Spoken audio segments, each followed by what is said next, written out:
When my wife's mother whispered to my wife, she slapped me so hard that I fell to the floor. Just as she was about to leave, something shocking made her freeze in fear.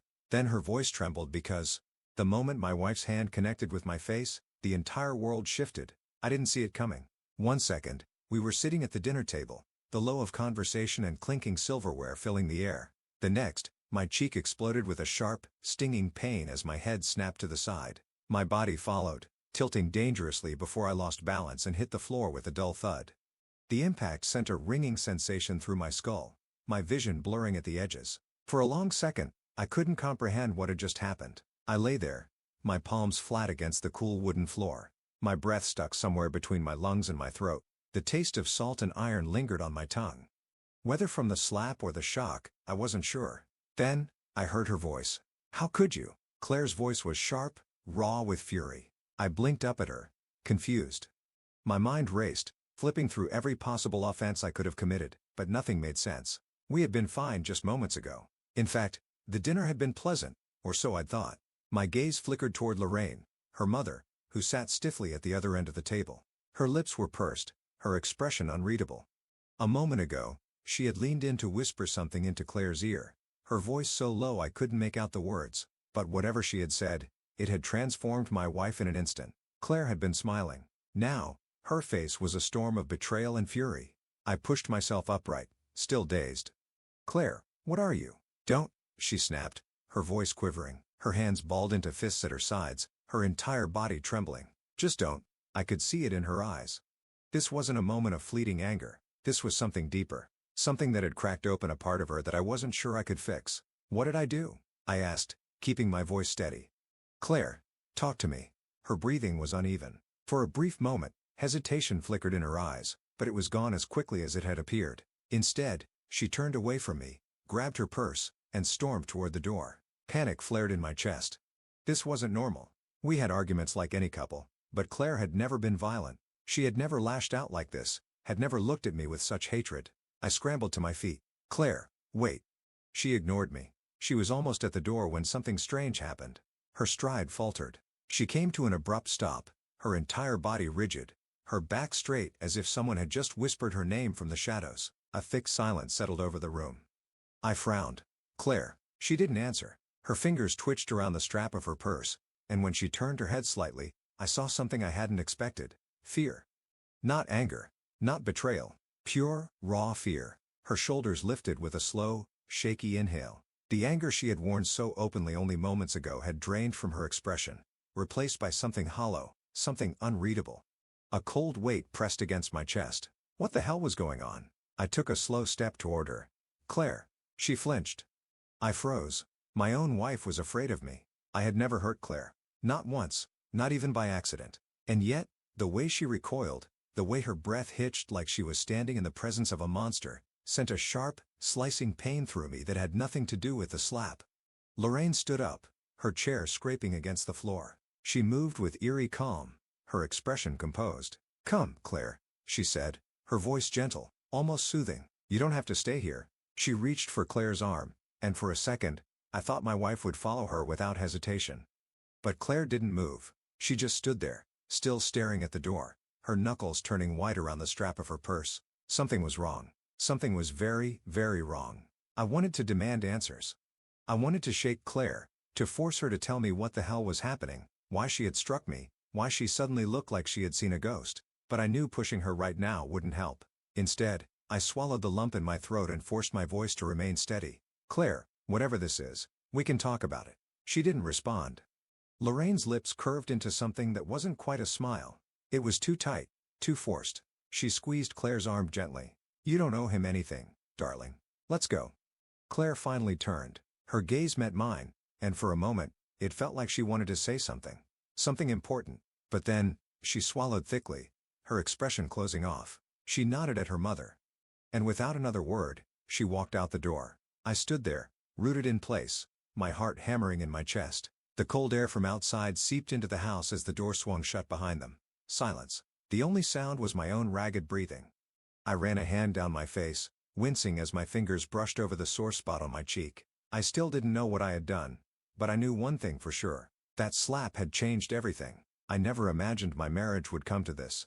As I stood alone in the dimly lit dining room, the sting on my cheek long forgotten, my mind drifted back to the beginning.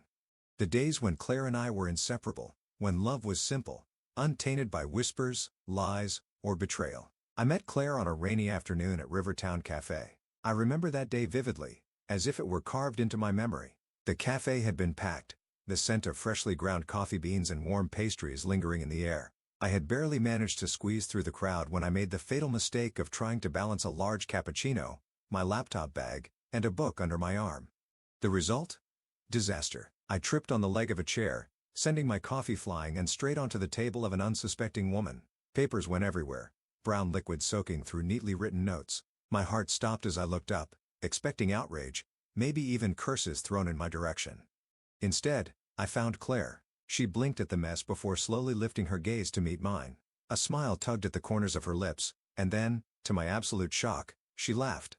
Not just a polite chuckle but a genuine, melodic laugh that softened the tension in my chest. "I hope you weren't planning on passing those off as your own assignments," she teased, lifting one of the drenched sheets. I was speechless. In that moment, drenched papers and embarrassment faded into the background. All I could see was her. The way her hazel eyes crinkled at the edges, the way she tucked a stray strand of dark hair behind her ear, the way she seemed to glow even under the dim lights of the cafe. From that moment on, I was hooked. We spent hours talking that day. She told me she was a high school English teacher, passionate about literature and poetry. I told her I worked in finance, a job I found dull but necessary. She laughed at my dry sense of humor. I admired her boundless optimism. We were opposites in many ways. Where I was cautious and logical, she was free-spirited and adventurous. But somehow, we fit together seamlessly, like two puzzle pieces destined to meet. Our love story unfolded effortlessly. Dates turned into weekends together. Weekends turned into moving in. 1 year later, I got down on one knee in that very same cafe, holding out a ring with shaking hands. Claire had tears in her eyes when she said yes, her voice barely a whisper. Our wedding was small, but beautiful. She wore a simple, elegant dress. And as she walked down the aisle, I remember thinking that I had never seen anyone more breathtaking. We exchanged vows under the old oak tree in her grandmother's backyard, promising forever without hesitation. For the first year, everything was perfect. We bought a cozy little home on the outskirts of town, a fixer-upper with a leaky roof and creaky floors. It wasn't much, but it was ours. We spent late nights painting the walls, sneaking kisses in between brushstrokes.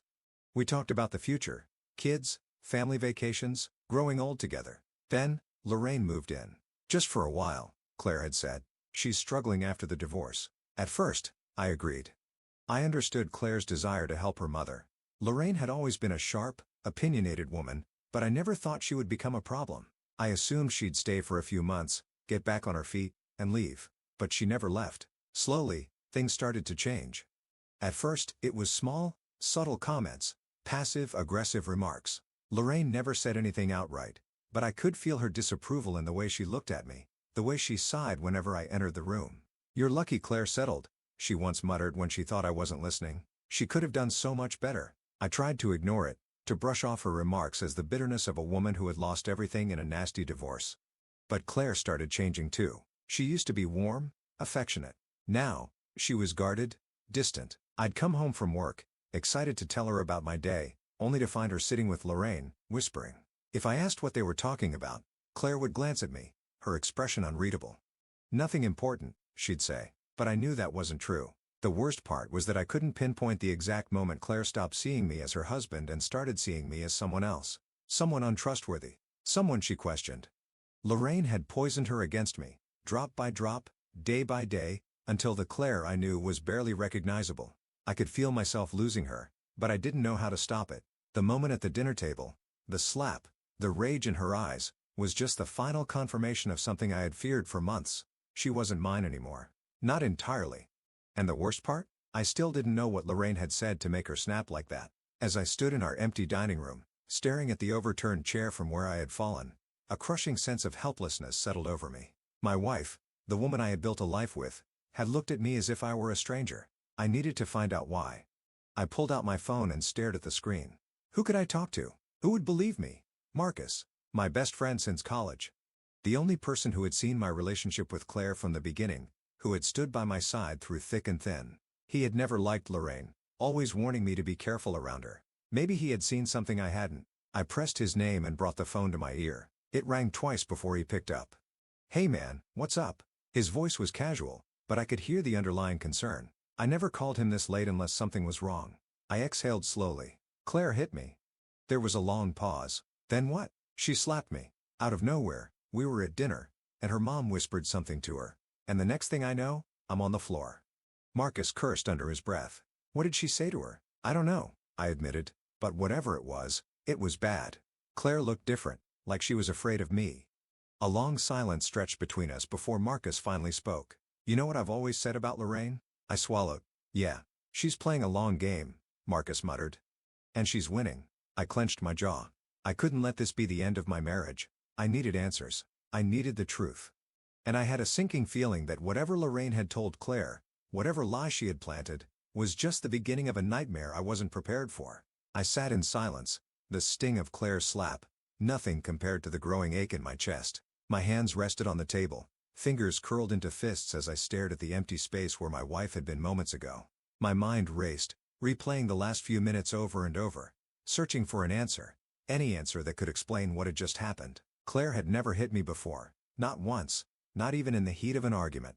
And yet, tonight, she had struck me with a force so strong it knocked me to the ground. To Claire, I knew the woman I had fallen in love with, would never have done that unless she truly believed I had done something unforgivable. My eyes drifted to Lorraine, who still sat at the table, sipping from her glass of wine with an air of satisfaction. She hadn't moved, hadn't flinched when Claire's hand had connected with my face. It was almost as if she had expected it. No, she had wanted it. Slowly, I forced myself to speak. "What did you say to her?" Lorraine lifted her gaze, her expression perfectly composed. "Excuse me." I leaned forward, my voice low, controlled. "You whispered something to Claire, and the next thing I know, she's slapping me like I just confessed to some horrible crime." "What did you say?" Lorraine sighed, setting her glass down with an exaggerated shake of her head. "Honestly, dear, I don't know why you're looking at me like that. I didn't make Claire do anything. If she reacted that way, perhaps you should be asking yourself why." I clenched my jaw. Lorraine was a master manipulator. I had known that since the first time I met her. She didn't attack with outright hostility. No, she preferred something far worse. She planted seeds of doubt, whispered lies in the shadows, twisted words until reality bent to her will. And Claire, my beautiful, strong, intelligent wife, had fallen for it. I forced myself to take a deep breath. Getting angry wouldn't help. I needed to focus. I needed to understand what Lorraine had done, how she had gotten into Claire's head so easily. Then, something caught my eye. A small object lay on the floor near the leg of my chair. At first, I thought it was just my wallet, which must have fallen from my pocket when Claire slapped me. But then, I noticed something beside it. A letter. My heart nearly stopped. It wasn't just any letter. It was that letter, the one I had buried in the back of my desk, hidden away for years. A letter I had never intended for Claire to see. A chill ran down my spine as I reached for it. My fingers trembling slightly. The paper was worn, the edges creased from years of neglect. I didn't need to open it to know what was inside. I already knew every word by heart. And now, Claire did too. A sickening realization settled in my gut. Lorraine must have found it. She had given it to Claire. And whatever lies she had spun around it had been enough to make my wife snap. I exhaled sharply, forcing myself to stay calm. I needed to find Claire. I stood abruptly, shoving the letter into my pocket. Lorraine raised a single eyebrow, her lips twitching into something that resembled amusement. "Running after her, are you?" she mused. How predictable. I ignored her and strode toward the door. "Be careful, dear," she called after me. "Claire's not as naive as you think. She sees you now." I froze, my hand gripping the doorknob. She sees me? What the hell did that mean? I didn't turn around. I couldn't. If I looked at Lorraine now, I might lose whatever self-control I had left. Instead, I stepped outside, slamming the door behind me. The night air was cold, but I barely felt it. My mind was consumed by one thought: finding Claire. She hadn't taken the car, which meant she was on foot, but where would she go? I knew my wife. When she needed space, she went to one of two places: the park a few blocks away or the old bookstore downtown where she used to spend hours browsing for novels she never had time to read. I started with the park. The streets were quiet, the faint glow of streetlights casting long shadows along the pavement. My footsteps echoed in the silence as I approached the park entrance, my breath coming in short bursts. Then I saw her. Claire stood near the fountain, her back to me, her arms wrapped around herself as if trying to hold herself together. Her posture was tense, her head slightly bowed. I swallowed hard, forcing down the knot in my throat. "Claire." I said softly. She stiffened but didn't turn around. I took a careful step closer. Claire, please. Just talk to me. She let out a shaky breath. Why do you have that letter? Her voice was raw, barely above a whisper. I hesitated, then pulled it from my pocket because I never threw it away. Slowly, she turned. Her eyes were red, her expression torn between anger and something else. Something far worse. Betrayal. Her gaze dropped to the letter in my hands. You lied to me. I shook my head. No, Claire, I didn't. Then explain, she demanded, her voice trembling. Because my mother told me everything, and I don't know what to believe anymore. I clenched my jaw. Lorraine had done what she did best. She had twisted the truth, wrapped it up in enough venom to make Claire doubt everything she thought she knew. I stepped closer, lowering my voice. Claire, whatever your mother told you, I need you to hear it from me. Please. She didn't move, but she didn't walk away either. So I took a breath and prepared to tell her the truth. The truth about the letter. The truth about my past. And the truth about the one person I had spent my entire life trying to forget. Claire wasn't just angry. She was afraid. That was the part that gutted me the most. I had seen Claire upset before. Frustrated. Even distant during our worst arguments. But fear? That was new. And it wasn't the kind of fear that came from uncertainty or misunderstanding. No. This was something deeper. Something that had wrapped itself around her so tightly that she was trembling. And all because of that letter. She held it in her hands now, gripping the paper so tightly that it crinkled under her fingers. She hadn't spoken since I told her I would explain everything. Instead, she just stood there, her breathing uneven, her gaze flickering between me and the worn envelope as if waiting for me to admit to some unspeakable crime. I took a careful step forward. Claire, I don't. Her voice was sharp, but it wavered at the edges. She shook her head, taking a step back. I need space. I can't be near you right now. The words hit harder than I expected. Space. It was such a simple word, yet in that moment, it felt like the final crack in an already fragile glass, ready to shatter completely. I swallowed hard. Claire, please. Just let me explain. But she wasn't listening. She clutched the letter to her chest as if it were some kind of shield, protecting her from the person she suddenly believed I had become. Without another word, she turned and walked away, her pace quickening with each step. I wanted to follow her. I wanted to grab her hand, make her look at me, force her to see that whatever Lorraine had told her was a lie. But something in me knew that if I pushed right now, I'd lose her completely. So I let her go. I watched as she disappeared down the sidewalk, the wind tugging at her hair, her arms wrapped around herself like she was trying to keep from falling apart. Then, after a long moment, I turned and walked in the opposite direction. I needed help. I needed someone who would listen. Someone who would believe me. There was only one person I could think of. I pulled out my phone and scrolled through my contacts until I found the name I was looking for. Marcus, my best friend since college.